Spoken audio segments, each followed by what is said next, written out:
اے میرے بندو ڈرو اس دن سے جس دن مرنے کے بعد تم اپنے رب کے پاس لوٹائے جاؤ گے.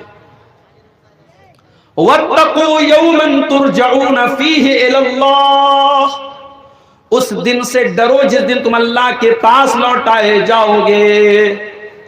تمہیں یہ نہ سمجھنا کہ مرنے کے بعد تمہارا کام ختم ہو جائے گا, تم مٹی میں دفن کر دیے جاؤ گے, کہانی ختم ہو جائے گی. نہیں نہیں, مرنے کے بعد ایک قیامت کا دن آئے گا. وہی دن آئے گا جس دن کو تم پانچوں ٹائم کی نماز میں بار بار اس کا نام لیتے ہو, الحمدللہ رب العالمین الرحمن الرحیم مالک یوم الدین. تمام تعریفیں اس اللہ کے لیے ہیں جو ساری کائنات کو پیدا کرنے والا ہے, جو بڑا مہربان ہے, بہت رحم والا ہے. مالک یوم الدین, اور جو قیامت کے دن کا مالک ہے, جو بدلے کے دن کا مالک ہے, جو حساب کے دن کا مالک ہے. میرے بندو ڈرو اس دن سے. وَاتَّقُوا يَوْمًا تُرْجَعُونَ فِيهِ إِلَى اللَّهِ, ڈرو اس دن سے جس دن تم اللہ کی طرف لوٹائے جاؤ گے.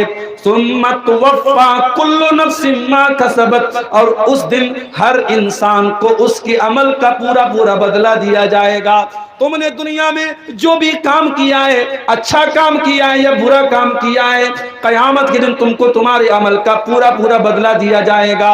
ثم توفا کل نفس ما کسبت وهم لا یظلمون, اور کسی کے ساتھ کوئی انیائے نہیں ہوگا, کسی کے ساتھ کوئی ظلم نہیں ہوگا. اللہ کی عدالت میں آپ کی ایک ایک ایکٹیویٹی کا آپ کو بدلہ دیا جائے. فَمَن يَعْمَلْ مِثْقَالَ ذَرَّةٍ خَيْرًا يَرَهُ, ایک ذرہ برابر بھی تم نے کوئی نیکی کی ہوگی, اللہ کے ترازو پر تم دیکھ لو گے. وَمَن يَعْمَلْ مِثْقَالَ ذَرَّةٍ شَرًّا يَرَهُ, ایک ذرہ برابر تم نے کوئی گناہ کیا ہے, اللہ کے یہاں تم اس کو بھی اپنے سامنے دیکھ لو گے. تم یہ کبھی نہ سمجھنا تمہیں رات کو لائٹ بند کر کے بند کمرے میں دنیا سے چھپا کر کے کوئی پاپ کیا ہے تو اللہ سے چھپا لو گے. یومئذ تعرضون لا تخفی منکم خافیہ, جب تم اللہ کے سامنے پیش کیے جاؤ گے تمہارا کوئی سیکرٹ نہیں رہے گا, کوئی رہس نہیں رہے گا, کوئی راز نہیں رہے گا. اللہ تمہاری تمام سیکرٹ چیزوں کو اوپن کر دے گا. یوم تبلی السرائر فما له من قوت ولا ناصر, قیامت کے دن سب کے بھید کھول دیے جائیں گے, سب کے رہسیہ کھول دیے جائیں گے, سب کے راز کھول دیے جائیں گے, اور قیامت کے دن تم کو بچانے والا, کوئی سپورٹ کرنے والا نہیں ہوگا, کوئی طاقتور نہیں ہوگا, کوئی مددگار نہیں ہوگا.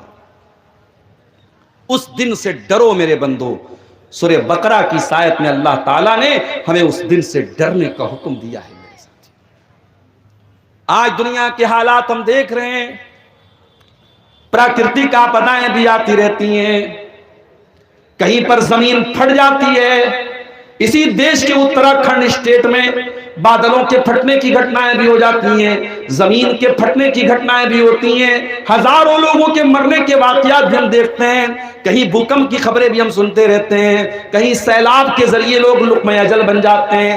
ہم قدرت کی ان تمام آفتوں کو دیکھنے کے باوجود میرے پیارے بھائیو, ہم قرآن کی آیت کے اوپر غور نہیں کرتے. وَاتَّقُوا يَوْمًا تُرْجَعُونَ فِيهِ إِلَى اللَّهِ, اے اپنی مستی میں مست نوجوانوں, اے شراب کے نشے میں دھت نوجوانوں, اے زناکاری اور بدکاری میں ملوث نوجوانوں, اے نماز چھوڑنے والے نوجوانوں, اے اللہ سے دور بھاگنے والے نوجوانوں, اے اللہ کی نافرمانی کرنے والے میرے بندو, وَاتَّقُوا يَوْمًا تُرْجَعُونَ فِيهِ إِلَى اللَّهِ, ڈرو اس دن سے جس دن تم اللہ کے پاس جاؤ گے. تم دنیا میں کہیں بھی چلے جاؤ, اللہ سے بچ کے نہیں بھاگ سکتے, اللہ سے بھاگ کے نہیں جا سکتے. تم دنیا کی کسی بھی کونے میں چلے جاؤ, ان بطش ربک لشدید, اللہ کی پکڑ بہت خطرناک ہوگی. اللہ جب پکڑے گا تمہیں بھاگنے کا کوئی راستہ نہیں ملے گا. قرآن کی آیت اللہ کے رسول کے اوپر اترنے والی قرآن کی آخری آیت, اور اس آیت کے اوپر غور کرنے کے بعد بھی اگر ہمارے اندر کوئی چینجنگ نہیں آتی ہے, کوئی پریورتن نہیں آتا ہے, کوئی تبدیلی نہیں آتی ہے, اور ہم برائی پر برائی کرتے چلے جا رہے ہیں, تو میرے پیارے ساتھیوں یہ بہت ڈینجرس چیز ہے, بہت ہی خطرناک چیز ہے.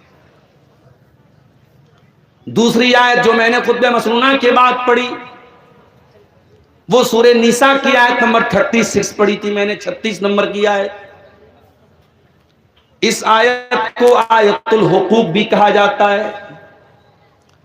اس آیت میں اللہ تعالیٰ نے 10 چیزوں کے حقوق بیان کیے، اور 10 میں سے اللہ تعالیٰ نے ایک حق اپنا بیان کیا ہے، اور 9 حق اللہ تعالیٰ نے بندوں کا بیان کیا ہے۔ اس پر بہت غور سے سن لینا۔ دنیا میں ہمارے اوپر جو دائتو ہوتا ہے، جو رسپانسبلٹی ہوتی ہے، جو ذمہ داری ہوتی ہے، وہ 2 پرکار کی ہوتی ہے۔ ایک کا تعلق اللہ تعالیٰ سے ہوتا ہے، جیسے نماز ہم پڑھتے ہیں، اس کا تعلق حقوق اللہ سے ہے۔ روزہ ہم رکھتے ہیں، اس کا تعلق حقوق اللہ سے ہے۔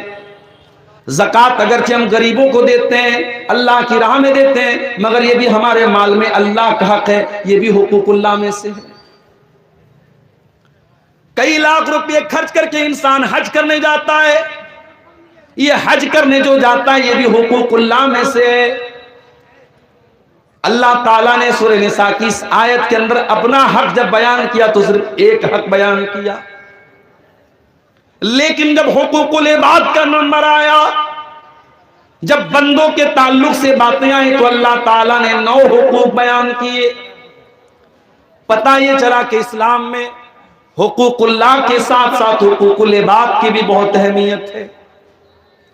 آپ کے اوپر جو بندوں کا حق ہے، آپ اگر اولاد ہیں، آپ کے ماں باپ کا جو حق آپ کے اوپر ہے، آپ بھائی ہیں، بھائی کا جو حق آپ کے اوپر ہے، آپ پڑوسی ہیں، پڑوسی کا جو حق آپ کے اوپر ہے، آپ کے رشتہ داروں کا حق جو آپ کے اوپر ہے، آپ نے کسی سے لین دین کیا ہے اور کسی کا حق آپ کے ذمہ واجب ہے، یا آپ نے کسی کو زبان سے تکلیف پہنچا دی ہے، کسی کو گالی دے دی ہے، کسی کی غیبت کر دی ہے، کسی کی چغلی کر دی ہے، کسی کا مال آپ نے لے لیا ہے، یہ تمام چیزیں حقوق العباد سے تعلق رکھتی ہیں۔ اور میرے پیارے بھائیو، حقوق اللہ کا معاملہ بھی بہت خطرناک ہے، مگر حقوق العباد کا معاملہ تو اتنا خطرناک ہے، ہم لاکھ توبہ کر لیں، ہم لاکھ اللہ سے معافی مانگ لیں، حقوق العباد تب تک معاف نہیں ہوگا جب تک ہم بندوں کا حق ان کو ادا نہیں کر دیں گے۔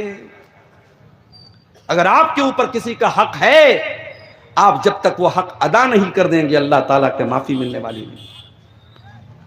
سوال یہ پیدا ہوتا ہے، ہم نے کسی کو برا بھلا کہہ دیا، کسی کو گالی دے دی، کسی کی عزت پر حملہ کر دیا، اب یہ تو واپس لینے والی چیز نہیں، اب کیا کریں گے؟ اب ہم توبہ کرنا چاہتے ہیں۔ اس کا طریقہ یہ کہ آپ کو سامنے والے سے جا کر کے معافی مانگنی پڑے گی۔ آج تو ہم غلطی کرنے کے بعد بھی معافی مانگنے کو تیار نہیں ہیں، کیونکہ ہماری بہت بڑی ناک ہے، اور ناک بچانے کے چکر میں ہم اپنے ایمان کو خطرے میں ڈال دیتے ہیں۔ میرے پیارے بھائیوں، اگر اپنی ناک کٹوانے کے بعد اگر آپ کو جنت مل جائے تو ایسی ناک کوئی بہت فائدے کی ناک نہیں ہے۔ او لوگوں، ناک کے چکر میں نہ پڑو، ایگو کے چکر میں نہ پڑو، اپنے آپ کو بڑا بننے کے چکر میں نہ پڑو۔ اس دنیا میں سب سے پہلے اگر کسی نے ایگو سے کام لیا تھا، کسی نے اپنے آپ کو دوسروں سے بہتر قرار دیا تھا، سب سے پہلے تو وہ ابلیس تھا۔ سب سے پہلے ابلیس نے ایگو سے کام لیا۔ جب اللہ تعالیٰ نے فرشتوں سے کہا کہ آدم کو سجدہ کرو، اور ابلیس بھی فرشتوں کے ساتھ رہتا تھا اور اس حکم میں وہ بھی شامل تھا، ابلیس نے آدم کو سجدہ نہیں کیا۔ اللہ نے پوچھا کہ تو نے سجدہ کیوں نہیں کیا؟ قال انا خیر منہ خلقتنی من نار وخلقتہ من طین۔ اے اللہ، I am better than him، میں آدم سے بہتر ہوں، میں آدم سے اتم ہوں، میں آدم سے اچھا ہوں، تو نے مجھ کو آگ سے پیدا کیا اور آدم کو مٹی سے پیدا کیا۔ دنیا میں سب سے پہلے اللہ تعالیٰ کا حکم آنے کے بعد لاجک لگانا، اللہ کے حکم کے مقابلے میں لاجک لگانا، یہ کام اگر کسی نے کیا ہے تو ابلیس نے کیا ہے۔ میرا جملہ نوٹ کر لو جمال پور والو، اسلام لاجک سے منع نہیں کرتا ہے، اسلام دماغ کو یوز کرنے سے منع نہیں کرتا ہے، لیکن ہاں آپ کو شریعت کے خلاف لاجک نہیں لگانا ہے، شریعت پر عمل کر کے لاجک لگانا ہے۔ آپ نماز پڑھتے ہیں، آپ نماز پڑھیے اور دماغ لگائیے کہ نماز سے کیا بینیفٹ ہے. آپ نماز نہ پڑھ کے یہ کہیں کہ صاحب نماز سے ہمیں کیا فائدہ ہے، ایسی لاجک ابلیس والی لاجک. یہ آج کل جو جاوید اختر سے ڈیبیٹ ہوئی تھی مفتی شمائل صاحب کی، اس میں ایک بات یہ آئی کہ صاحب لاجک سے، ٹھیک ہے وہ ایک الگ پلیٹ فارم تھا، مفتی صاحب نے اچھا جواب دیا ڈیبیٹ میں، ظاہر ہے کہ وہاں قرآن و حدیث سے بات نہیں کرنا تھا، انہوں نے لاجک سے بات کی. لیکن مسلمان ہونے کی حیثیت سے اگر ہم اور آپ آپس میں اگر بات کریں گے تو یہ بات یاد رکھیے کہ ایک مسلمان کو لاجک کی بیس پر اسلام کے کسی حکم کو نظر انداز کرنے کی اجازت نہیں. سردی کا موسم ہے، جنوری کی 1 تاریخ ہے، میرے پیر میں موزہ میں نے پہنا ہوا ہے،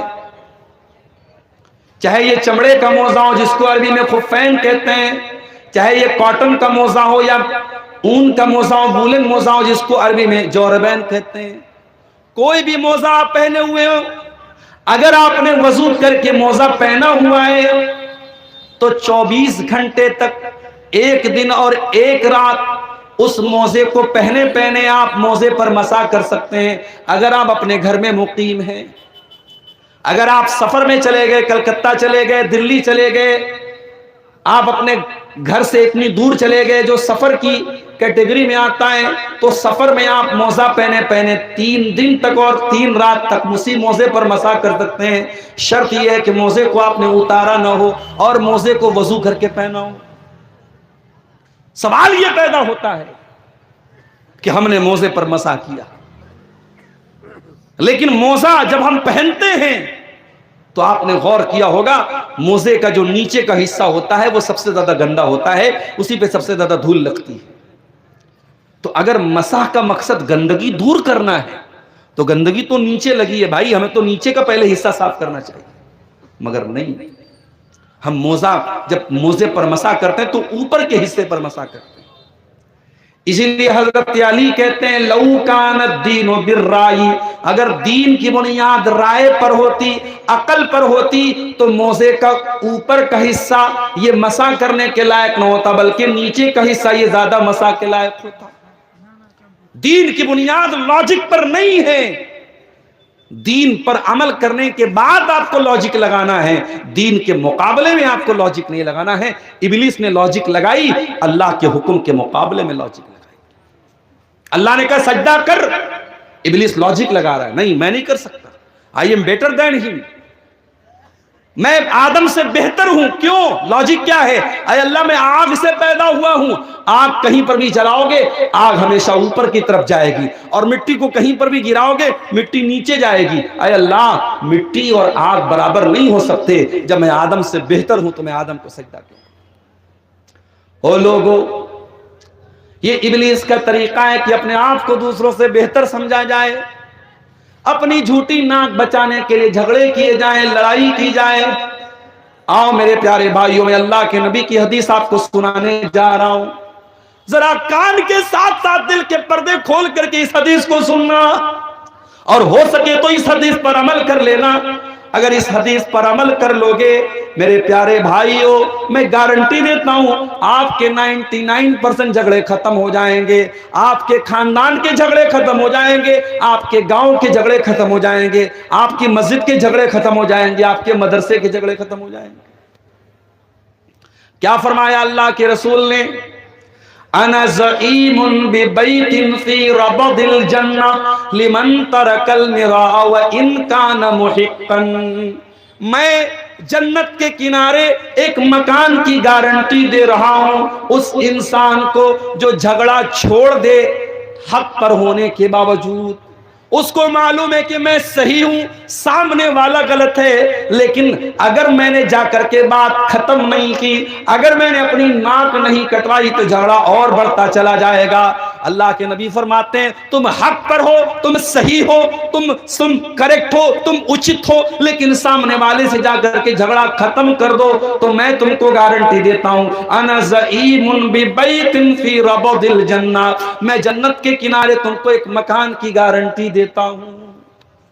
آج ہم تیار نہیں ہیں میرے پیارے ساتھی. آج جھوٹی ناک اور جھوٹی شان اور جھوٹی ایگو کے چکر میں بھائی بھائی میں جھگڑا چل رہا ہے، پڑوسی پڑوسی میں جھگڑا چل رہا ہے، اور کوئی کسی سے بات ختم کرنے کو تیار نہیں ہے، کوئی کسی کو معاف کرنے کو تیار نہیں ہے میرے پیارے سے۔ آئیے ذرا سورہ نساء کی اس آیت کے اوپر غور کریں۔ اس آیت میں اللہ تعالیٰ نے حقوق اللہ کا بھی ذکر کیا، حقوق العباد کا بھی ذکر کیا۔ اللہ نے اپنا حق تو ایک بیان کیا اور بندوں کا حق 9 بیان کیا۔ فرمایا وَاعْبُدُوا اللَّهَ وَلَا تُشْرِكُوا بِهِ شَيْئًا، اے میرے بندو تم اللہ کی عبادت کرو اور اللہ کی عبادت میں تم کسی اور کو شریک مت کرو، تم شرک مت کرو۔ اور یہ نہیں فرمایا تم شرک مت کرو، فرمایا وَلَا تُشْرِكُوا بِهِ شَيْئًا، اللہ کے ساتھ تھوڑا سا، ذرا سا، تھوڑا سا بھی تم کو شرک کرنے کی اجازت نہیں ہے۔ آج ہندوستان کے ایک بڑی تعداد میں ہمارے مسلمان بھائیوں کا حال یہ ہے کہ یہ جو مہینہ چل رہا ہے، اس مہینے کو انہوں نے نام دے دیا ہے خواجہ غریب نواز کا نام، کیونکہ اس مہینے کی 9 تاریخ کو غالباً اجمیر کے اندر جو ایک مزار اور ایک قبر ہے خواجہ معین الدین اجمیری کی، ان کی قبر پر عرس منایا جاتا ہے اور ان کو لقب دے دیا گیا خواجہ غریب نواز کا۔ وہ لوگوں، تم نے اللہ کا درجہ تو اوروں کو دے دیا، تم نے کسی کو غریب نواز بنا دیا، تم نے کسی کو مشکل کشا بنا دیا، تم نے کسی کو غوث اعظم بنا دیا، تم کو اولاد مانگنا ہو تم کہیں چلے جاتے ہو، تم کو دولت مانگنا ہو تم کہیں چلے جاتے ہو، تم کو بیماری میں شفا مانگنا ہو تم کہیں چلے جاتے ہو۔ جب سب کچھ تمہیں اللہ کو چھوڑ کے غیر اللہ سے مانگنا ہے تو پھر نماز میں تم یہ ناٹک کیوں کرتے ہو؟ ایاک نعبد و ایاک نستعین، اے اللہ ہم تیری ہی عبادت کرتے ہیں اور تجھ ہی سے مدد مانگتے ہیں۔ ہماری توحید میرے پیارے ساتھیوں، آج معاف کرنا ہندوستان کے ایک بڑی تعداد میں مسلمانوں نے توحید کو سمجھا ہی نہیں۔ اسی لیے تقریباً 100 سال پہلے دلی کے قریب پانی پت کے رہنے والے ایک شاعر نے، جن کا نام مولانا الطاف حسین حالی تھا، انہوں نے اپنی شاعری میں بڑا اچھا نقشہ کھینچا تھا۔ انہوں نے کہا تھا کرے غیر گر بت کی پوجا تو کافر، کواکب میں مانے کرشمہ تو کافر، جھکے آگ پر بہر سجدہ تو کافر، جو ٹھہرائے بیٹا خدا کا تو کافر، مگر مومنوں پر کشادہ ہے راہیں، پرستش کریں شوق سے جس کی چاہے، نبی کو جو چاہے خدا کر دکھائیں، اماموں کا رتبہ نبی سے بڑھائیں، مزاروں پہ جا جا کے نظریں چڑھائیں، شہیدوں سے جا جا کے مانگے دعائیں، نہ توحید میں کچھ فرق اس سے آوے، نہ اسلام بگڑے نہ ایمان جائے۔ ہمارا حال تو یہ ہو گیا میرے ساتھ، کتے بلی اور بندر کی قبریں بنا بنا کے اس کی بھی عبادت ہو رہی ہے ہندوستان کی سرزمین پہ، بھارت کی سرزمین پہ۔ وَاعْبُدُوا اللَّهَ وَلَا تُشْرِكُوا بِهِ شَيْئًا، میرے بندے تم اللہ کی عبادت کرو اور اللہ کے ساتھ تم کسی کو شریک مت کرو۔ ایک صحابی اللہ کے رسول کے پاس آئے اور انہوں نے بات ہی بات میں کہا کہ ما شاء اللہ و ما شئت، جو اللہ چاہے اور جو آپ چاہیں۔ ہم لوگ بولتے ہیں نا کوئی اچھی چیز دیکھتے کیا بولتے ہیں؟ ماشاء اللہ۔ ماشاء اللہ کا کیا مطلب؟ جو اللہ چاہے۔ صحابی نے اللہ کے ساتھ رسول کو ملا دیا کہ ما شاء اللہ و ما شئت، جو اللہ چاہے اور جو آپ چاہے۔ اللہ کے پیارے نبی بہت ناراض ہوئے، آپ نے غصے کا اظہار کیا اور آپ نے فرمایا ما شاء اللہ وحدہ، اے میرے صحابی آج تو بول دیا ہے، آئندہ ایسا جملہ اپنی زبان سے مت نکالنا، میرے چاہنے سے کچھ نہیں ہوتا، ہمیشہ یہ کہا کرو جو اللہ چاہے، اللہ کے چاہنے سے کائنات چلتی ہے، میرے چاہنے سے کائنات نہیں چلتی ہے۔ ذرا سا بھی توحید میں میرے پیارے ساتھیوں بال برابر بھی اگر ایک لفظ بھی ایسا نکالا گیا جو توحید کے خلاف تھا تو اللہ کے نبی نے اس کو بھی گوارا نہیں کیا ہے۔ آج آپ میں سے بہت سارے لوگوں کے بچے کلکتہ میں پڑھتے ہیں، کلکتہ میں جاب کرتے ہیں، بہت سارے لوگوں کے بچے آسام میں گوہاٹی میں کام کرتے ہیں، بہت سارے لوگ اپنے بچوں کو پڑھانے کے لیے دلی بھیجتے ہیں، یو پی میں بھیجتے ہیں۔ میں بڑے ادب سے آپ سے ایک بات کہنا چاہتا ہوں، او لوگوں ٹھیک ہے آپ شیرشاہبادی قوم سے آپ کا تعلق ہے، آپ قرآن و حدیث پہ چلنے والی قوم سے آپ کا تعلق ہے، آپ اہل حدیث گھرانے سے آپ کا تعلق ہے، لیکن اگر آپ کا بچہ دلی میں پڑھ رہا ہے، کلکتہ میں پڑھ رہا ہے، یو پی میں پڑھ رہا ہے، آسام میں پڑھ رہا ہے، تو اپنے بچوں کے ایمان اور عقیدے کی بھی چنتا کیا کرو۔ اگر آپ کو اس بات کی فکر ہے کہ میرا بچہ کما کتنا رہا ہے، پڑھائی ٹھیک سے کر رہا ہے کہ نہیں کر رہا ہے، میرا بچہ جاب کر رہا ہے کہ نہیں کر رہا ہے، اگر آپ کو اپنے بچوں کی کمائی کی فکر ہے، اپنے بچوں کی جاب کی فکر ہے، اپنے بچوں کی پڑھائی کی فکر ہے، تو میرے پیارے ساتھیوں اس سے کہیں زیادہ بڑھ کر کے آپ کو اپنے بچوں کے ایمان کی اور ان کی توحید کی بھی فکر ہونی چاہیے۔ ابراہیم علیہ السلام کو دیکھیے، ابراہیم علیہ السلام اللہ کی بارگاہ میں دعا کر رہے ہیں اور کیا کہتے ہیں؟ وَجُنُبْنِي وَبَنِيَّ أَن نَعْبُدَ الْأَصْنَامَ، اے اللہ مجھے بھی تو بت پرستی سے بچا اور میرے بچوں کو، میری اولاد کو بھی تو بت پرستی سے بچا۔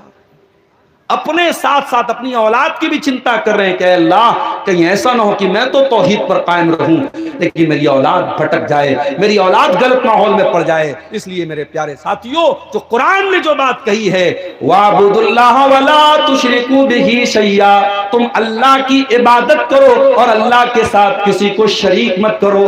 مرتے دم تک اس آیت کو اپنے سامنے رکھنا، مرتے دم تک توحید سے کوئی کمپرومائز نہ کرنا، مرتے دم تک توحید سے کوئی سمجھوتا مت کرنا۔ اسی جھارکھنڈ اور بنگال میں ہم دیکھتے ہیں جب پالیٹکس میں لوگ جاتے ہیں تو کہتے ہیں مولانا صاحب راجنیتی میں بہت سمجھوتا کرنا پڑتا ہے۔ کتنا سمجھوتا کرنا پڑتا ہے؟ اتنا سمجھوتا کرنا پڑتا ہے کہ شرک کی کگار پر بھی انسان پہنچ جاتا ہے۔ ایسے تہواروں پر وہ خوشیاں مناتا ہے اور ایسے تہواروں پر وہ خوشی کے گیت گاتا ہے جو تہوار اللہ کے ساتھ، جن تہواروں پر شرک ہوتا ہے۔ میرے پیارے ساتھیوں معاف کرنا، شراب پینا پاپ ہے، زنا کرنا پاپ ہے، لیکن شرک سے بڑا کوئی پاپ نہیں ہے۔ اگر شرک کے معاملے میں مسلمان کمپرومائز کر رہا ہے تو یہ شرم کی بات ہے میرے پیارے ساتھیوں۔ ابھی 25 دسمبر کا تہوار گزرا، کرسمس کا تہوار۔ ہمارے بہت سارے مسلمان اپنے آپ کو سیکولر دکھانے کے لیے اور لبرل دکھانے کے لیے سوشل میڈیا پر میری کرسمس لکھ کر کے جو ہے ڈال رہے ہیں۔ کیوں کر رہے ہو بھائی میرے، ایسا کیوں کر رہے ہو؟ جب آپ کو قرآن کی دو چھوٹی چھوٹی سورتیں بھی اگر یاد ہوں گی، ان کا معنی اور مطلب یاد ہوگا، تو آپ میری کرسمس کبھی اپنی زبان سے نہیں نکالیں گے، کیونکہ میری کرسمس کا مطلب یہ ہوا کہ آپ اللہ تعالیٰ کا بیٹا ہونے کی خوشی منا رہے ہو، اور آپ کا قرآن آپ کو یہ سکھاتا ہے قُلْ هُوَ اللَّهُ أَحَدٌ اللَّهُ الصَّمَدُ لَمْ يَلِدْ وَلَمْ يُولَدْ وَلَمْ يَكُنْ لَهُ كُفُوًا أَحَدٌ۔ اے نبی آپ فرما دیجئے اللہ ایک ہے، اللہ بے نیاز ہے، اللہ کو کسی کے سہارے کی ضرورت نہیں ہے۔ لم یلد ولم یولد، اللہ کا کوئی بیٹا نہیں اور اللہ کسی کا بیٹا نہیں۔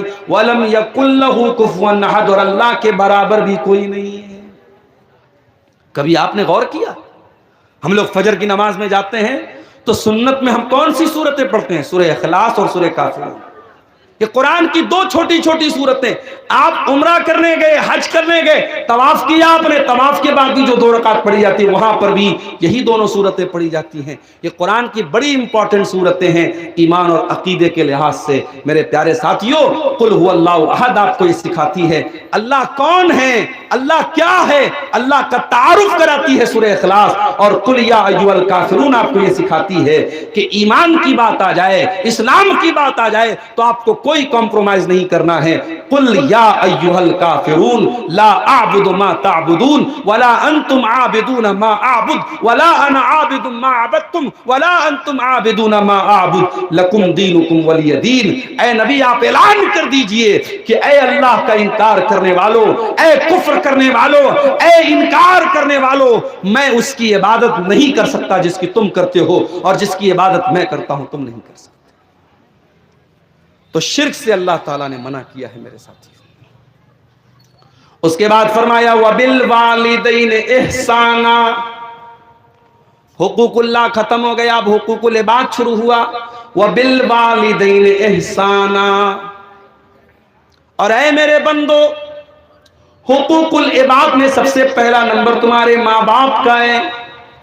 اپنے ماتا پتا کے ساتھ تم اچھا سلوک کرو، اپنے ماں باپ کے ساتھ تم اچھا سلوک کرو۔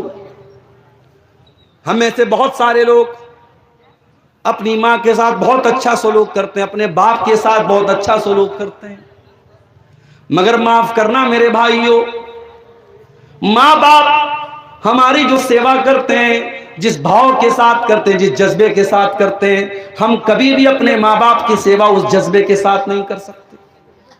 بچہ چھوٹا ہے، بچے نے پاخانہ کر دیا، ماں اس کو کھلا کھلا کے صاف کر رہی ہے، ماں پچکار پچکار کے صاف کر رہی ہے، ماں دلار کر کر کے صاف کر رہی ہے، ماں کے چہرے پر ایک بار بھی ناگواری کا احساس نہیں ہے۔ اور وہی ماں جب بوڑھی ہو جائے اور بیٹے کو ماں کی گندگی صاف کرنا پڑے، بیٹا صاف تو کر دے گا مگر بیٹے کے چہرے پر مسکراہٹ نہیں ہوگی، بیٹا کرے گا مگر دل سے نہیں کر پائے گا۔ میرے پیارے ساتھیوں، یہ فرق ہوتا ہے ماں باپ میں اور اولاد میں۔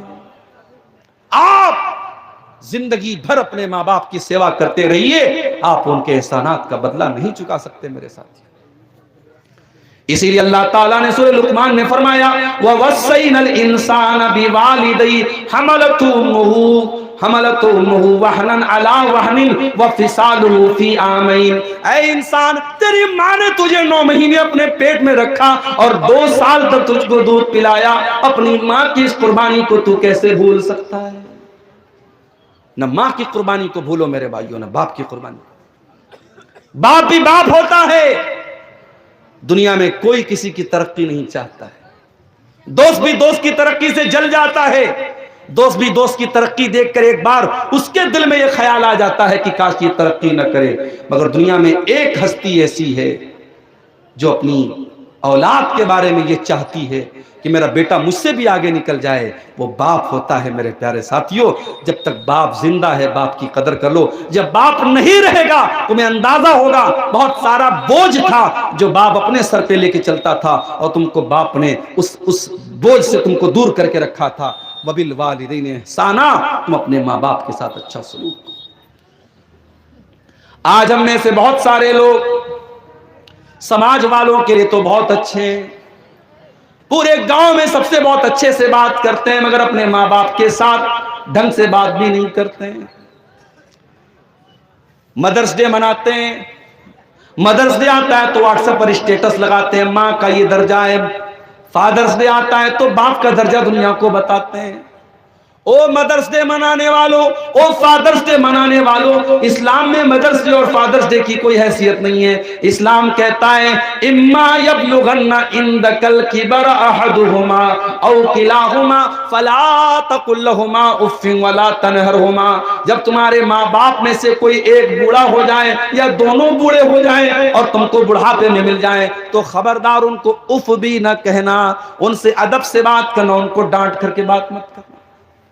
آج بڑے بڑے شہروں میں اولڈ ایج ہوم بنائے جا رہے ہیں اور بوڑھے ماں باپ کو لے جا کر کے وہاں لوگ چھوڑ کے چلے آتے ہیں کہ ہمارے گھر میں اس کوڑے کی حیثیت نہیں ہے، یہ گھر میں ہمارے رہے گا، ہمارے گھر کی سندرتا ختم ہو جائے گی۔ لوگ اپنے گھر میں جو ہے اپنے بوڑھے ماں باپ کو رکھنے کو بھی تیار نہیں ہے میرے پیارے ساتھی۔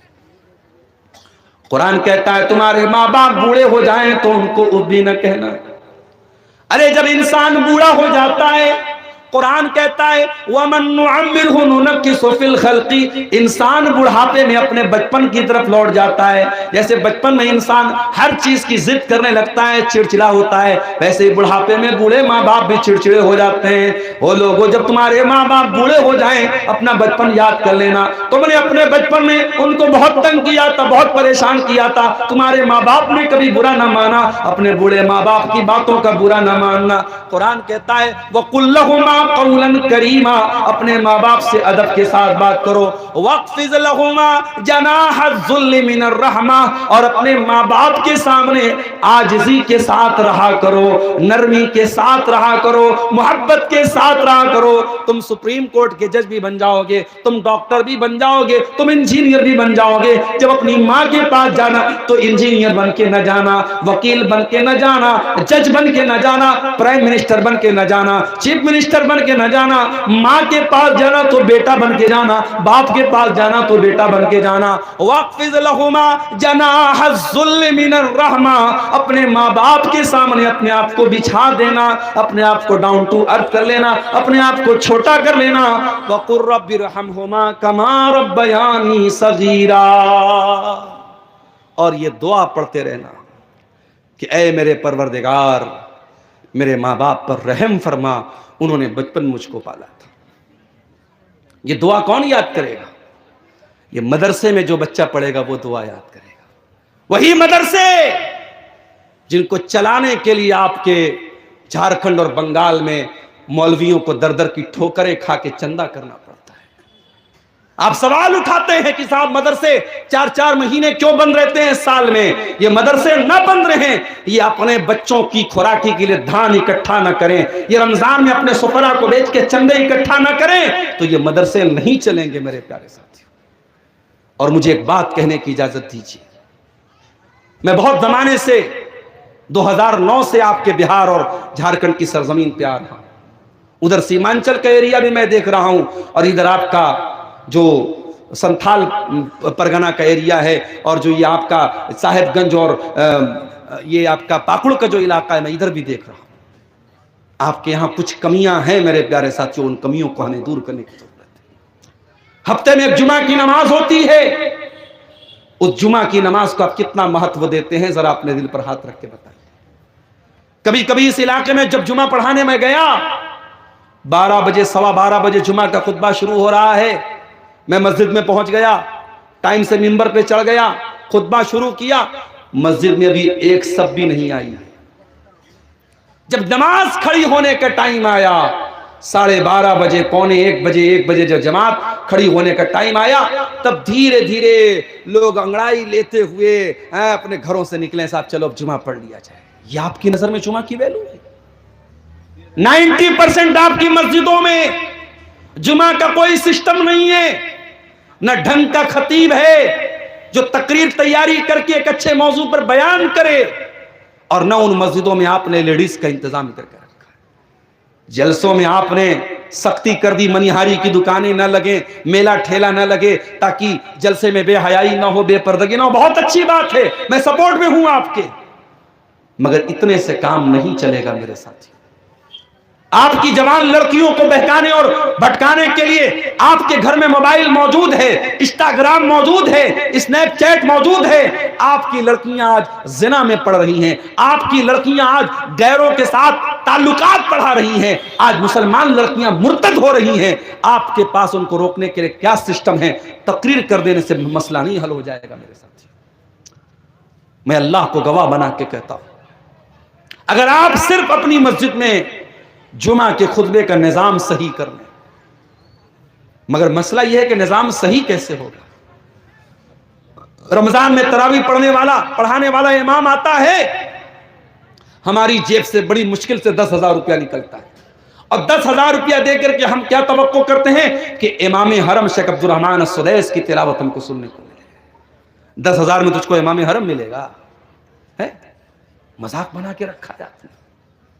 آپ کی اپنے گھر کے خرچے آپ دیکھیے، اور مسجد کے امام کو آپ 5,000 6,000 7,000 روپیہ تنخواہ دیتے ہیں، اور آپ اس سے یہ توقع رکھتے ہیں کہ بیچارہ پوری تیاری کر کے محنت کر کے وہ جمعہ کا خطبہ دے، درس بھی دے۔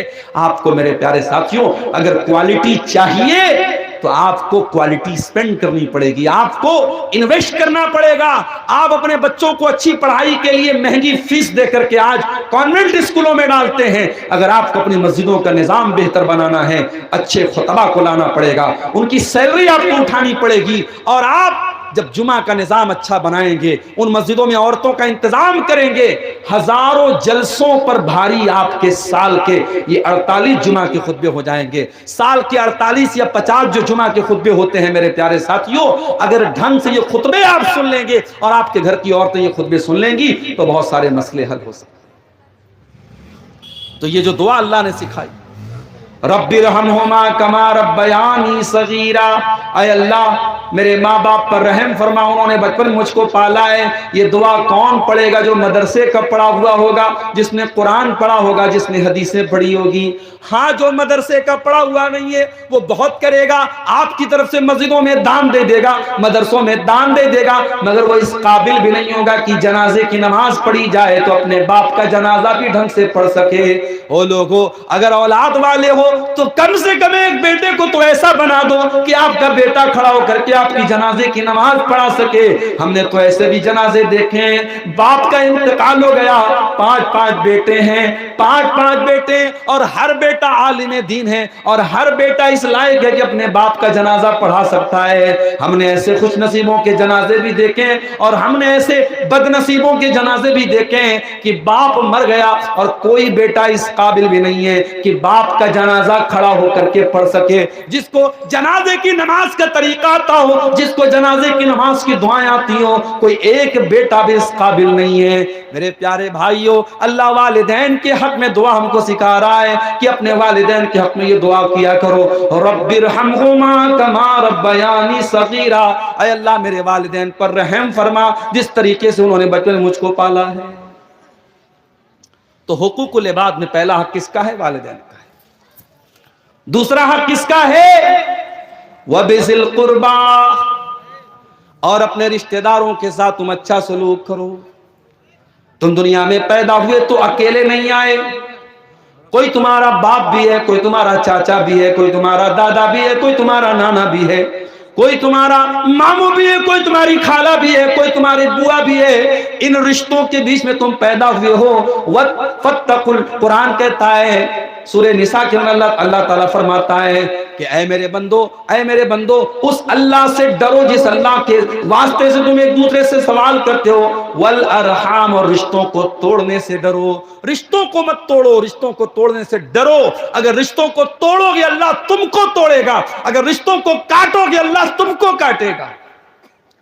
اللہ کے نبی فرماتے ہیں، بخاری کی روایت ہے، لما خلق اللہ الخلق، جب اللہ تعالیٰ نے کائنات کو پیدا کیا تو رشتہ کھڑا ہو گیا، قامت الرحم، رشتہ کھڑا ہو گیا، وَأَخَذَتْ بِحَقْوِ الرَّحْمَانِ، اور رحمان کے دامن میں جا کر کے پناہ لے لیا، اور رشتے نے جا کر کے اللہ سے کہا هَذَا مَقَامُ الْعَائِذِ بِكَ مِنَ الْقَطِيَّةِ، اے اللہ دنیا میں جو رشتہ توڑے گا، اے اللہ جو رشتہ جس کا رشتہ توڑا جائے گا، اے اللہ وہ یہیں آ کر کے تیری پناہ لے گا، اے اللہ میں بھی تیری پناہ لے رہا ہوں۔ پھر اللہ رشتے سے کہے گا اما ترضینا ان اصل من وصلک واقطع من قطعک، اے رشتہ کیا تو اس بات پر خوش نہیں ہے کہ جو تجھ کو جوڑے گا میں اس کو جوڑوں گا، جو تجھ کو کاٹے گا میں اس کو کاٹوں گا۔ جو رشتے کو جوڑے گا اللہ اس کو جوڑے گا، جو رشتے کو کاٹے گا اللہ اس کو کاٹے گا۔ اگر اللہ نے دولت دیا ہے، دان دیتے ہو اللہ کی راہ میں، زکوٰۃ نکالتے ہو لاکھوں کروڑوں میں، تو پہلے اپنے خاندان پہ نظر ڈالو، اپنے رشتہ داروں پہ نظر ڈالو۔ پورے گاؤں اور پورے علاقے کو زکوٰۃ بعد میں بانٹنا، پہلے اپنے رشتہ داروں میں دیکھو کون زکوٰۃ کا حقدار ہے، پہلے اس کو زکوٰۃ دو۔ میرے پیارے ساتھی، اللہ کے پیارے نبی فرماتے ہیں الصدقۃ علی ذی الرحم سنتان، اپنے رشتہ دار کو جب صدقہ دو گے، زکوٰۃ دو گے تو ڈبل ثواب ملے گا، تم کو صدقہ کا بھی ثواب ملے گا، تم کو زکوٰۃ کا بھی ثواب ملے گا، اور تم کو رشتہ دار کے ساتھ صلہ رحمی کرنے کا، رشتہ نبھانے کا بھی ثواب ملے گا۔ اور یہ بھی سن لو، رشتہ داروں کو جب آپ دیں گے، ان کی مدد کریں گے تو اللہ تعالیٰ آپ کے مال میں اور برکت دے گا۔ اللہ کے پیارے نبی صلی اللہ علیہ وسلم نے فرمایا من احب ان ينسع له في اثره، جو یہ چاہتا ہے کہ اس کی عمر میں اللہ تعالیٰ برکت دے دے، وَيُبْسَطَ لَهُ فِي رِزْقِهِ، اور اس کی روزی میں اللہ تعالیٰ برکت دے دے، فَلْيَصِلْ رَحِمًا، تو وہ اپنے رشتہ داروں کے ساتھ اچھا سلوک کرے، اپنے رشتہ داروں کے ساتھ صلہ رحمی کرے۔ آج نظر اٹھا کے دیکھ لو اپنے گاؤں میں، بھائی بھائی میں بول چال بند ہے، چچا بھتیجے میں بول چال بند ہے، بہن سے بھائی بات نہیں کر رہا ہے، ماں سے بیٹا بات نہیں کر رہا ہے، بات چیت بند ہے، تعلقات بند ہیں، رشتہ بند ہے، اور دونوں ماشاءاللہ قرآن اور حدیث پہ چلنے والے ہیں۔ وہ رشتوں کو توڑنے والوں، وہ اپنی ماں سے رشتہ توڑنے والوں، اپنی بہن سے رشتہ توڑنے والوں، اپنے بھائی سے رشتہ توڑنے والوں، کیا آپ نے اللہ کے نبی کی وہ حدیث نہیں سنی ہے؟ آپ نے فرمایا لا یحل لمسلم ان یحجر اخاہ فوق ثلاث، کسی مسلمان کے لیے جائز نہیں ہے کہ وہ اپنے مسلمان بھائی سے 3 دن سے زیادہ تعلق توڑ کے رکھے۔ صحابہ کرام کو دیکھو میرے ساتھ، صحابہ کرام کے بیچ میں بھی کبھی کبھی آپس میں ناچاقی ہوئی ہے، مگر جب ان کے سامنے قرآن کی آیتیں رکھی جاتی تھی، رسول کی حدیثیں پیش کی جاتی تھی، تو صحابہ کرام فوراً رجوع کر لیتے تھے۔ حضرت عائشہ کی بڑی بہن کو دیکھو، ان کی بڑی بہن جن کا نام اسما تھا، اسما کی شادی زبیر سے ہوتی ہے، اور زبیر اللہ کے نبی کے پھوپھی کے بیٹے ہیں۔ زبیر اللہ کے رسول کے ساڑو بن جاتے ہیں۔ ساڑو سمجھتے ہیں نا آپ لوگ؟ ساڑو ہی بولتے ہیں نا۔ حضرت زبیر اللہ کے نبی کے ساڑو بن جاتے ہیں، حضرت اسما سے ان کی شادی ہوتی ہے۔ جب اللہ کے پیارے نبی مدینہ ہجرت کرتے ہیں اور صحابہ کرام بھی مدینہ جانے لگتے ہیں، تو اس سفر میں سب سے پہلی ڈیلیوری جو مہاجرین کے یہاں ہوتی ہے، جو سب سے پہلا بچہ پیدا ہوتا ہے، وہ حضرت اسما کے یہاں بچہ پیدا ہوتا ہے، اور اس بچے کو دنیا عبداللہ بن زبیر کے نام سے جانتی ہے۔ یہ بچہ حضرت زبیر کا بیٹا ہے، حضرت اسما کا بیٹا ہے، اور حضرت عائشہ کا بھانجا ہے۔ اس بچے کو دنیا عبداللہ بن زبیر کے نام سے جانتی ہے۔ عبداللہ بن زبیر اللہ کے نبی کے صحابی تھے اور حضرت عائشہ کے بھانجے تھے، بہت ان کا مقام ہے، بڑے بڑے اونچے درجے کے صحابی عبداللہ بن زبیر۔ حضرت عائشہ کی عادت تھی، ان کے پاس جو بھی مال آتا تھا اللہ کی راہ میں وہ دان کر دیتی تھی، صدقہ کر دیتی تھی۔ ایک مرتبہ ایک بہت قیمتی زمین تھی، حضرت عائشہ نے کسی غریب کو دے دیا۔ حضرت عبداللہ بن زبیر کو برا لگا، ان کو یہ بات پسند نہیں آئی۔ انہوں نے بڑے غصے میں کہا کہ میں عائشہ کو، اپنی خالہ کو یہ کام نہیں کرنے دوں گا، وہ زمین جو انہوں نے فلاں کو گفٹ کی ہے، میں اپنی خالہ کو ضرور منع کروں گا، ضرور روکوں گا۔ لَأَحْجُرَنَّ عَلَيْهَا، میں اپنی خالہ کو یہ زمین وقف کرنے نہیں دوں گا، میں یہ زمین ان کو ہبہ کرنے نہیں دوں گا۔ وہ زمین بڑی قیمتی ہے، وہ کسی غریب کو دینا چاہتی تھی۔ عبداللہ بن زبیر کو ان کا یہ فیصلہ پسند نہیں آیا، اور انہوں نے بڑے غصے میں کہا کہ میں اپنی خالہ کو یہ کام نہیں کرنے دوں گا۔ خالہ تو خالہ ہوتی ہے، خالہ بوجھتے پارن کی نہ بوجھتے پارن؟ ہاں ماشاءاللہ، خالہ ماں کے برابر ہوتی ہے۔ حضرت عائشہ رضی اللہ تعالیٰ عنہ اپنے بھانجے کی اس بات پر بہت ناراض ہو گئی، اور بڑے غصے میں انہوں نے کہا واللہ لا اکلمن ابن الزبیر، اللہ کی قسم میں آج کے بعد ابن زبیر سے بات نہیں کروں گی، ابن زبیر سے میں بات چیت نہیں رکھوں گی، اس سے کوئی تعلق نہیں رکھوں گی۔ حضرت عائشہ نے قسم کھا لی۔ اب آج کا دور ہوتا اور کوئی خالہ کسی بھانجے سے ناراض ہو جاتی تو بھانجے کو کیا فرق پڑتا ہے؟ بھانجا کہتا کہ جاؤ، اگر تم مجھ سے ناراض ہو تو تم جاؤ، ہمیں کیا مطلب ہے۔ مگر یہ صحابہ تھے میرے پیارے ساتھی۔ عبداللہ بن زبیر کو احساس ہوا ٹھیک ہے میری خالہ کا کوئی فیصلہ مجھ کو پسند نہیں تھا، مگر مجھے غصے میں ایسا نہیں بولنا چاہیے تھا، غلطی میری ہے، خطا میری ہے، مجھ کو جا کر کے معافی مانگ لینی چاہیے۔ عبداللہ بن زبیر اپنی خالہ کے پاس آتے ہیں، اے خالہ جان، آپ تو میری خالہ ہیں، آپ تو میری ماں کے برابر ہیں، آپ تو پوری امت کی ماں ہیں، اے خالہ جان اپنے بھانجے کو معاف کر دیجئے۔ حضرت عائشہ نے کہا میں معاف نہیں کر سکتی۔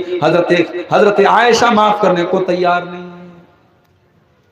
عبداللہ بن زبیر نے دماغ لگایا، کہا کہ اب ایک ہی طریقہ ہے، یہ اکیلے میرے بس کا کام نہیں ہے۔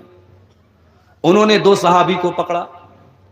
یہ 2 صحابی جو تھے ان کا تعلق بنو نجار سے تھا، جو اللہ کے پیارے رسول کے نانیحال کا قبیلہ تھا، اور حضرت عبداللہ بن زبیر جانتے تھے کہ اللہ کے نبی حضرت محمد رسول اللہ صلی اللہ علیہ وسلم سے جیسے حضرت عائشہ محبت کرتی تھی، ویسے ہی اللہ کے نبی کے رشتہ داروں سے بھی بہت محبت کرتی تھی۔ عبداللہ بن زبیر نے 2 صحابی سے کہا کہ آپ لوگوں کو میرا یہ مسئلہ حل کرا دینا ہے، چل کے میری خالہ کو منا دینا ہے۔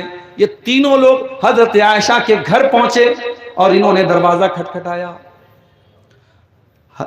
اس زمانے میں طریقہ کیا تھا؟ دروازہ کھٹکھٹاتے تھے، سلام کرتے تھے۔ انہوں نے سلام کیا، السلام علیکم ورحمۃ اللہ۔ حضرت عائشہ نے جواب دیا، انہوں نے کہا اندخل، کیا ہم اندر آ سکتے ہیں؟ حضرت عائشہ نے کہا ٹھیک ہے اندر آ جاؤ۔ جب یہ تینوں اندر گئے تو اندر پردہ لگا ہوا تھا، اندر پردہ لگا تھا، اور پردے کے اس پار حضرت عائشہ تھی اور اس پار یہ تینوں لوگ تھے۔ او پردے کا مذاق اڑانے والوں، او پردے کو پرانے دور کی یادگار کہنے والوں، او میری پیاری ماں بہنوں جو یہ کہتی ہو کہ پردہ کرنا تو آج کے دور میں یہ بڑے پرانے زمانے کی علامت ہے، اور اصل تو پردہ دل کا پردہ ہوتا ہے۔ میں آپ سے سوال کرتا ہوں، کیا حضرت عائشہ سے زیادہ صاف آپ کا دل ہو گیا؟ کیا نبی کے صحابہ سے زیادہ صاف آپ کا دل ہے؟ میرے پیارے بھائیوں، اگر نبی کے صحابہ کو بھی یہ حکم دیا جا رہا ہے وَإِذَا سَأَلْتُمُوهُنَّ مَتَاعًا فَاسْأَلُوهُنَّ مِنْ وَرَاءِ حِجَابٍ، جب تمہیں نبی کی بیویوں سے کوئی سامان مانگنا ہو تو پردے کی آڑ میں سے مانگو۔ میرے پیارے بھائیوں، نبی کی بیویوں سے بڑھ کے پاک صاف کون ہو سکتا ہے؟ اور نبی کے صحابہ سے زیادہ صاف دل کس کا ہو سکتا ہے؟ لہذا جب ان کو پردہ کرنے کا حکم ہے تو آج کے دور کی عورتوں کو بھی پردے میں رہنا پڑے گا۔ حضرت عائشہ اندر ہے، پردے کے اس پار ہیں، اور اس پار یہ تینوں لوگ ہیں۔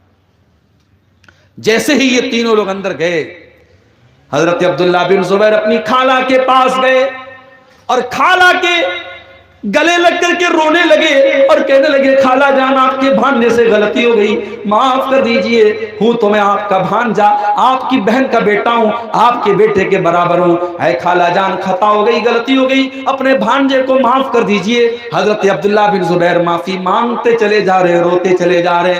حضرت عائشہ کی آنکھوں سے بھی زاروں قطار آنسو بہتے چلے جا رہے، وہ بھی روتی چلی جا رہی ہیں، اور عبداللہ بن زبیر بھی روتے چلے جا رہے ہیں، اور ادھر سے وہ دونوں صحابی کہہ رہے ہیں اے ام المومنین، اے حضرت عائشہ، یہ آپ کا بھانجا ہے، آپ کی بہن کا بیٹا ہے، معاف کر دیجئے، اس سے رشتہ نہ توڑیے، اس سے بات چیت بند نہ کیجئے۔ کیا آپ نے اللہ کے رسول کی وہ حدیث نہیں سنی ہے؟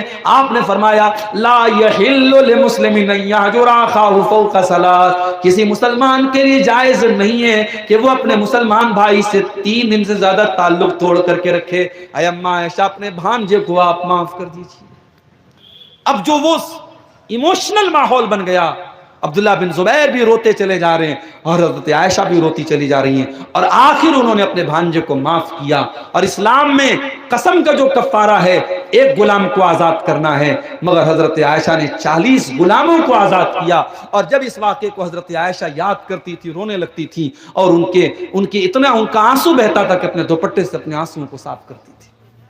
میرے پیارے ساتھیوں، رشتہ داروں سے بیر مت رکھو، رشتہ داروں سے قطع تعلقی مت رکھو۔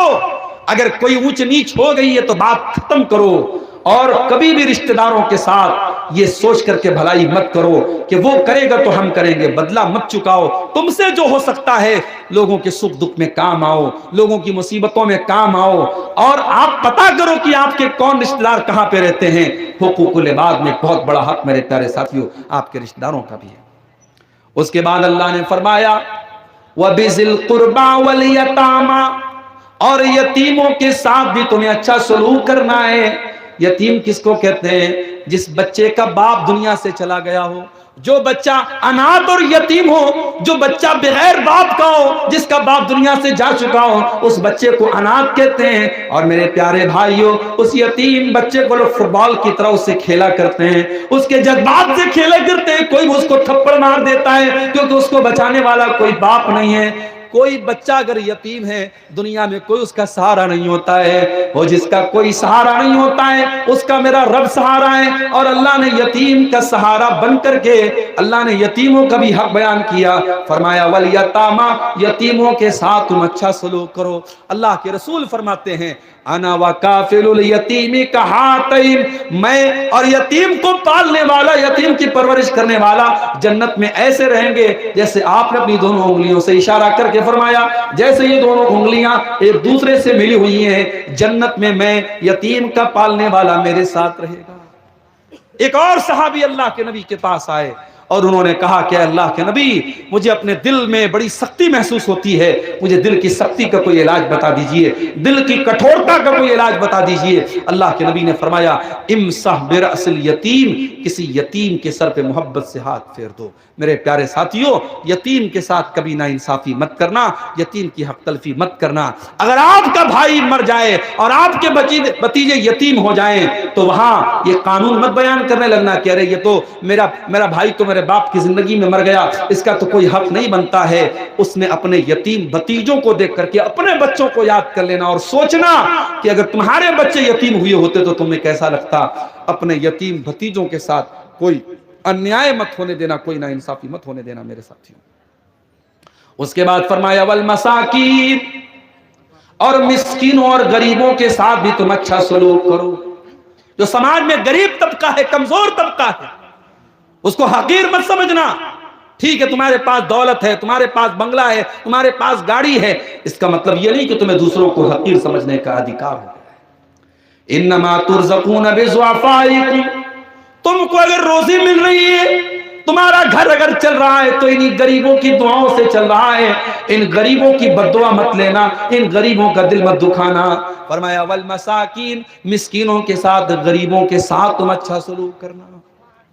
سردی کا موسم آ گیا، ہو سکے رات کے اندھیرے میں نکلنا اور کسی غریب کو دیکھو کہ وہ سردی کے موسم میں کانپ رہا ہے، جا کر کے اس کو کمبل دے دینا، اس سے اس کا نام مت پوچھنا، اس کا فوٹو مت کھینچنا، اس کی بس مدد کر دینا۔ شاید اللہ تعالیٰ کو تمہاری یہ نیکی پسند آ جائے۔ اللہ قرآن میں کہتا ہے وَيُطْعِمُونَ الطَّعَامَ عَلَىٰ حُبِّهِ مِسْكِينًا وَيَتِيمًا وَأَسِيرًا، میرے نیک بندے یتیموں کو کھانا کھلاتے ہیں، مسکینوں کو کھانا کھلاتے ہیں اور قیدیوں کو کھانا کھلاتے ہیں۔ اور جب کھانا کھلاتے ہیں تو کیا کہتے ہیں؟ انما نطعمکم لوجہ اللہ، ہم تو تمہیں اللہ تعالیٰ کو راضی کرنے کے لیے کھانا کھلا رہے ہیں۔ لا نرید منکم جزاء ولا شکورا، ہمیں تم سے کوئی بدلہ نہیں چاہیے، ہمیں تم سے کوئی شکریہ نہیں چاہیے۔ نیکی کرو، نیکی کر کے اس کا پرچار مت کرو میرے پیارے ساتھیوں۔ آپ غریبوں کی مدد کیجئے، غریبوں کے ساتھ اچھا سلوک کیجئے۔ اس کے بعد فرمایا والجار ذی القربى، اور تیرا وہ رشتہ دار جو قریبی رشتہ دار بھی ہے اور پڑوسی بھی ہے، اس پڑوسی کے ساتھ تم اچھا سلوک کرو۔ والجار الجنوبی، اور اگر کوئی پڑوسی ہے لیکن رشتہ دار نہیں ہے، اس کے ساتھ بھی تمہیں اچھا سلوک کرنا ہے۔ اگر پڑوسی مسلمان ہے تب بھی اچھا سلوک کرنا ہے، اگر پڑوسی غیر مسلم ہے تب بھی اچھا سلوک کرنا ہے۔ اگر آپ کا پڑوسی اگر آپ کی وجہ سے تکلیف میں ہے، آپ کی وجہ سے دکھ میں ہے، اللہ کے نبی نے فرمایا لا یؤمن من لا یامن جارہ بوائقہ، جس کا پڑوسی اس کی وجہ سے تکلیف میں ہو وہ ایمان والا نہیں ہو سکتا، وہ جنت میں نہیں جا سکتا۔ پڑوسی کا بڑا حق ہے میرے پیارے ساتھی، اور اسلام جب پڑوسی کی بات کرتا ہے تو اسلام میں پڑوسی کا دائرہ بہت بڑا ہے۔ اسے دھرم اور کاشت اور جاتی کے آدھار پہ آپ اس کو محدود نہیں کر سکتے۔ آپ کا پڑوسی کسی بھی جاتی کا، کسی بھی مذہب کا ہو، اپنے پڑوسی کی سکھ دکھ میں اس کے کام آؤ۔ اگر آپ کے گھر میں پیٹ بھر کے لوگ کھانا کھا رہے ہیں اور پڑوسی آپ کا بھوکا مر رہا ہے، آپ اللہ کے یہاں جواب نہیں دے پائیں گے میرے ساتھ۔ اسی لیے اللہ کے پیارے نبی فرماتے ہیں ما زال جبریل یوصینی بالجار، مجھے حضرت جبریل علیہ السلام نے پڑوسی کے بارے میں اتنی وصیت کی حتی ظننت انہ سیورثہ، کہ میں تو یہاں تک سمجھنے لگا کہ کہیں پڑوسی بھی وارث نہ بن جائے، کہیں پڑوسی کو بھی وراثت میں حصہ نہ مل جائے۔ اتنا زیادہ حضرت جبریل نے مجھ کو وصیت کیا ہے پڑوسی کے بارے میں۔ اس کے بعد فرمایا والصاحب بالجنب، تم سفر میں جا رہے ہو، تمہارے سفر میں جو تمہارا ہم سفر ہے، جو تمہارا کو ٹریولر ہے، کو پیسنجر ہے، جو تمہارے بغل والی سیٹ پر بیٹھا ہوا بس میں اور ٹرین میں اور فلائٹ میں جو یاتری ہے، اس یاتری کے ساتھ، اس مسافر کے ساتھ بھی تم اچھا سلوک کرو۔ اور کچھ علماء نے اس آیت کی تفسیر میں لکھا ہے کہ اگر بس اور جہاز اور ٹرین کے ساتھ جو ہمارے ساتھ سفر کر رہا ہے، اگر اس کے ساتھ ہمیں اچھا سلوک کرنا ہے، تو جو سارے جیون میں ہمارے ساتھ سفر کر رہی ہے، جو ہماری بیوی ہے، جو ہماری پتنی ہے، جو ہماری وائف ہے، جو ہماری لائف پارٹنر ہے، جو ہماری زندگی کی شریک حیات اور ہم سفر ہے، اس کے ساتھ بھی ہمیں اچھا سلوک کرنا چاہیے۔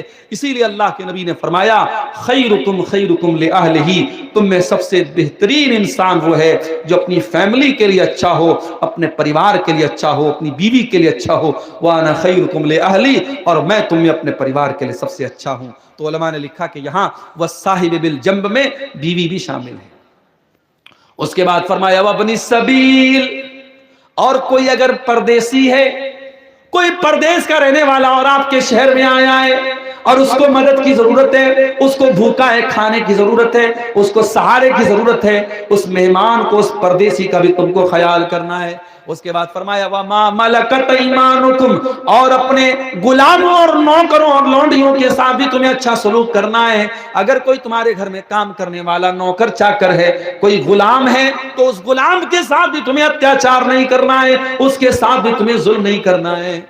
حضرت ابو ذر غفاری رضی اللہ تعالیٰ عنہ نے ایک مرتبہ اپنے غلام کو برا بھلا کہہ دیا، اس کی ماں کا نام لے کے اس کو کچھ برا بھلا کہہ دیا۔ اللہ کے نبی بڑے غصے میں کہتے ہیں کہ اے ابو ذر، تمہارے اندر دور جاہلیت کی ایک عادت تمہارے اندر ابھی بھی پائی جا رہی ہے۔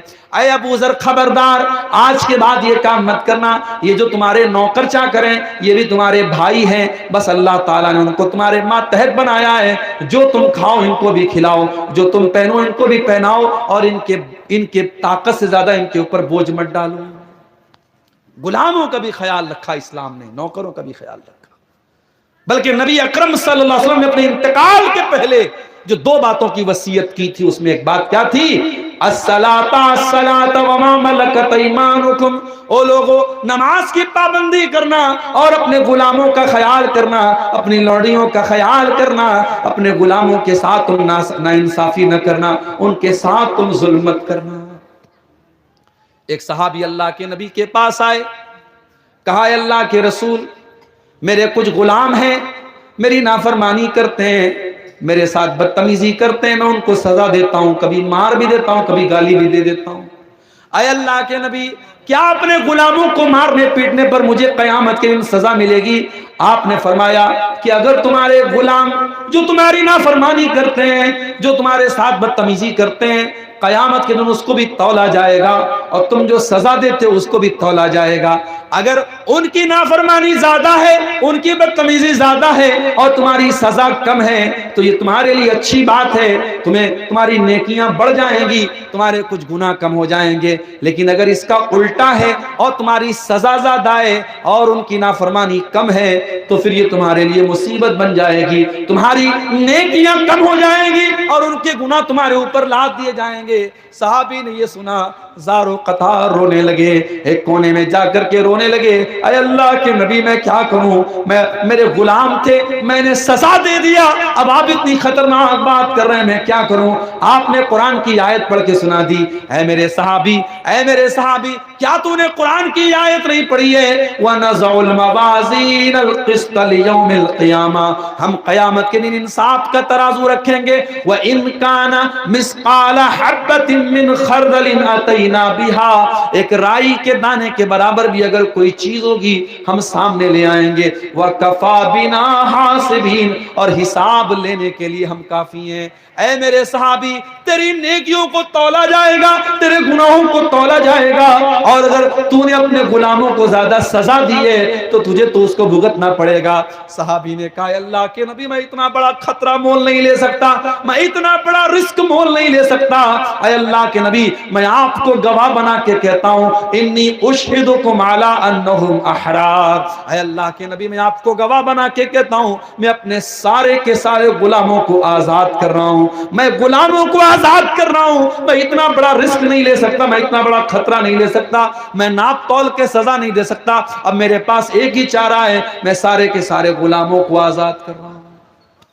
اسلام نے غلاموں کا بھی حق بتایا ہے، اور یہ 9 حق بتانے کے بعد اب اللہ تعالیٰ 10ویں بات کیا کہتا ہے؟ ان اللہ لا یحب من کان مختالا فخورا، اللہ تعالیٰ کسی تکبر کرنے والے، کسی اہنکار کرنے والے، کسی غرور کرنے والے، کسی گھمنڈ کرنے والے کو پسند نہیں کرتا ہے۔ پتہ یہ چلا کہ حقوق العباد کا خیال وہی انسان رکھے گا جس کے اندر اہنکار نہیں ہوگا، اور جو اہنکاری ہوگا، جو گھمنڈی ہوگا، وہ کبھی بھی حقوق العباد کا خیال نہیں کرے گا۔ اس لیے میرے پیارے ساتھیوں، اگر اللہ کے ہاں کامیاب ہونا ہے تو حقوق العباد کا خیال کرو، کوشش کرو کہ تمہاری زبان سے کسی کو تکلیف نہ پہنچے، تمہارے ہاتھ سے کسی کو تکلیف نہ پہنچے، اور اگر پہنچی ہے تو دنیا میں معافی مانگ لو، دنیا میں بات ختم کر دو، ورنہ قیامت کے دن اس کی سزا بہت سخت ہوگی۔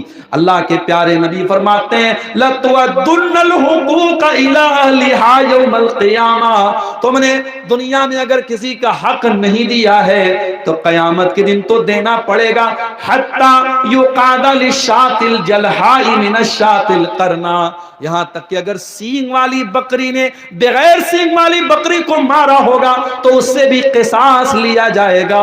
ہو لوگو، آج ہم حقوق العباد کے معاملے میں بڑی لاپرواہی کے ساتھ زندگی گزار رہے ہیں۔ خبردار خبردار، حقوق العباد کے معاملے میں اللہ سے ڈرو میرے پیارے ساتھیوں۔ اللہ کی راہ میں جو انسان شہید ہو جاتا ہے اس کا کتنا بڑا مقام ہے، اللہ کی راہ میں شہید ہونے والے کا کتنا بڑا مقام ہے، لیکن اللہ کے نبی فرماتے ہیں یغفر للشہید کل ذنب الا الدین، کہ جو اللہ کی راہ میں شہید ہو جائے گا اس کے سارے گناہ معاف ہو جائیں گے، مگر قرضہ معاف نہیں ہوگا۔ اس نے دنیا میں اگر قرضہ لیا ہے، قرضہ معاف نہیں ہوگا جب تک قرضہ ادا نہیں ہو جائے گا۔ اس لیے اسلام یہ کہتا ہے کہ جب کوئی انتقال کر جائے، جب میت ہو جائے تو پہلا کام کیا کرنا ہے؟ ہمیں کفن دفن کا انتظام کرنا ہے، اور کفن دفن کا انتظام کرنے کے بعد دوسرا کام کیا کرنا ہے؟ میت کے اوپر جو قرضہ ہے وہ قرضہ ادا کرنا ہے، اور پھر تیسرا کام کیا ہے؟ میت نے اگر کوئی وصیت کی ہے اور اپنے پورے مال کے 1/3 حصے کے اندر کی ہے، اس وصیت پر عمل کیا جائے گا، اور چوتھا کام کیا کرنا ہے؟ میت کو وارثوں کے بیچ میں بانٹا جائے گا۔ آج میت ہوتی ہے تو وراثت تو بڑھتی ہے، لیکن قرضہ وہ دینے کے لیے کوئی تیار نہیں ہے۔ اللہ کے نبی نے قرضے کو بھی حقوق العباد میں سے مانا ہے۔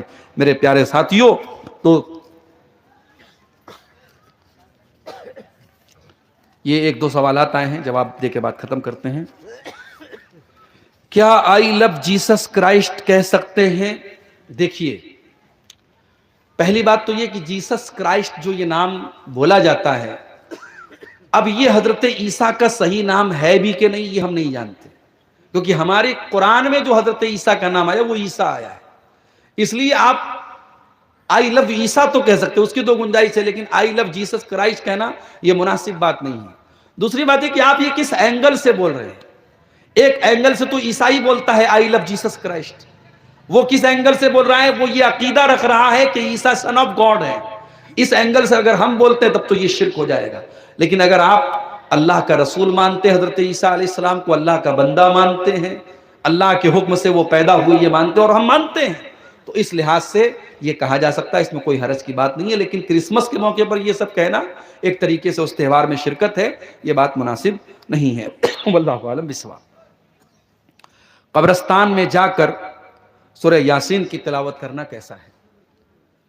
میں سمجھتا ہوں اس علاقے کے بڑے سینئر علماء، بڑے محترم علماء، ہماری جماعت کے بڑے موقر علماء یہاں موجود ہیں۔ ان کی موجودگی میں مجھے زیب نہیں دیتا کہ میں سوالوں کا جواب دوں، پھر بھی میں جرأت کر رہا ہوں، جسارت کر رہا ہوں۔ یہ جو سوال پوچھا گیا کہ قبرستان میں جا کر کے سورہ یاسین کی تلاوت کرنا کیسا ہے، تو یہ بالکل غلط ہے، اور قبرستان تلاوت کی جگہ ہی نہیں ہے۔ قبرستان میں آپ جا کر کے میت کو دفنائیں گے، اور دفن کرنے کے بعد جو کھڑے ہو کر کے اس کے لیے دعا کرنا ہے وہ آپ کر سکتے ہیں، یا کبھی آپ اپنی ماں کی قبر پہ گئے، باپ کی قبر پہ گئے، وہاں جا کر کے آپ مغفرت کی دعا کر سکتے ہیں، لیکن وہاں قرآن کی تلاوت یہ بالکل اس کا کوئی ثبوت نہیں ہے۔ بلکہ ایک بہت مشہور روایت ہے کہ اپنے مردوں کے اوپر سورہ یاسین پڑھو، یعنی جس کی موت کا ٹائم قریب ہے اس کے پاس جا کے سورہ یاسین پڑھو۔ وہ روایت بھی سخت ضعیف ہے، تو اس لیے جو انسان قریب المرگ ہو، جس کی موت کا ٹائم آئے، اس کے پاس بھی سورہ یاسین جا کے جو پڑھا جاتا ہے وہ بھی صحیح نہیں ہے۔ ہاں وہاں آپ لا الہ الا اللہ کی تلقین کیجئے، بار بار لا الہ الا اللہ پڑھیے، تاکہ مرنے والا جب دنیا سے جائے تو آخری کلمہ وہ لا الہ الا اللہ کہہ کر کے جائے۔ تو یہ چیز صحیح ہے، اس کا ثبوت ہے، باقی سورہ یاسین کا ثبوت وہاں پہ نہیں ہے۔ کیا ایسے امام کے پیچھے نماز پڑھ سکتے ہیں جو امام غریب نواز کو مانتے ہیں؟ دیکھیے، ماننے کا مطلب یہ ہے کہ اگر وہ واقعی میں اس امام کے بارے میں ہم کو کنفرم معلوم ہے کہ وہ کوئی شرکیہ عقیدہ رکھتا ہے یا شرکیہ عمل کرتا ہے، تو ایسے امام کے پیچھے ہم نماز نہیں پڑھیں گے۔ لیکن اگر ہم راستے میں جا رہے ہیں، یہاں سے ہم پاکڑ جا رہے ہیں یا فرقہ جا رہے ہیں، مالدہ جا رہے ہیں، نماز کا ٹائم ہوا، راستے میں ایک مسجد ملی اور اس مسجد کے امام کے عقیدے کے بارے میں ہمیں نالج نہیں ہے کہ اس امام کا عقیدہ اس طریقے کا ہے کہ نہیں ہے، لیکن نماز کا ٹائم ہے، تو ہم وہاں پہ نماز پڑھ سکتے ہیں۔ لیکن جس امام کے بارے میں کنفرم معلوم ہو کہ وہ شرکیہ عقیدہ رکھتا ہے، اس امام کے پیچھے آپ کی نماز درست نہیں ہے۔ اور جہاں آپ کو معلوم ہے کہ صحیح قرآن و حدیث پہ چلنے والے امام کی امامت میں نماز ہو سکتی ہے اور وہاں پہ وہ مسجد موجود ہے، تو آپ اسی مسجد میں نماز پڑھیے۔ ہاں جہاں مجبوری ہے، راستے میں آپ کہیں ہیں، وہاں پڑھ سکتے ہیں، لیکن وہاں پر بھی اگر یہ جیسے آپ کسی مسجد میں گئے وہاں قبر موجود ہے، تو یہ بالکل آپ وہاں پہ نماز نہیں پڑھیں گے۔ یا کسی امام کے بارے میں آپ کو معلوم ہے کہ وہ شرکیہ عمل کرتا ہے، تو اس امام کے پیچھے بھی آپ نماز نہیں پڑھیں گے، ٹھیک ہے؟ تو اللہ تعالیٰ سے ہم دعا کرتے ہیں رب العالمین ہم سب کو حقوق العباد کے معاملے میں محتاط رہنے کی توفیق عطا فرمائے۔ اللہ تعالیٰ ہمیں اپنے ذریعے سے ہم نے جو بھی کسی کو تکلیف پہنچائی ہے اپنی زبان سے اور ہاتھ سے، اللہ تعالیٰ اس کو معاف فرمائے، اور زندگی میں ہمیں ان لوگوں سے معافی مانگنے کی توفیق عطا فرمائے۔ اللہ تعالیٰ ہمیں ایمان و عمل والی زندگی گزارنے کی توفیق عطا فرمائے، جب تک ہم دنیا میں زندہ رہیں، اسلام پر زندہ رہیں، اور ہمارا خاتمہ ایمان پر ہو، آمین۔ وآخر دعوانا ان الحمد للہ رب العالمین، والسلام علیکم ورحمۃ اللہ۔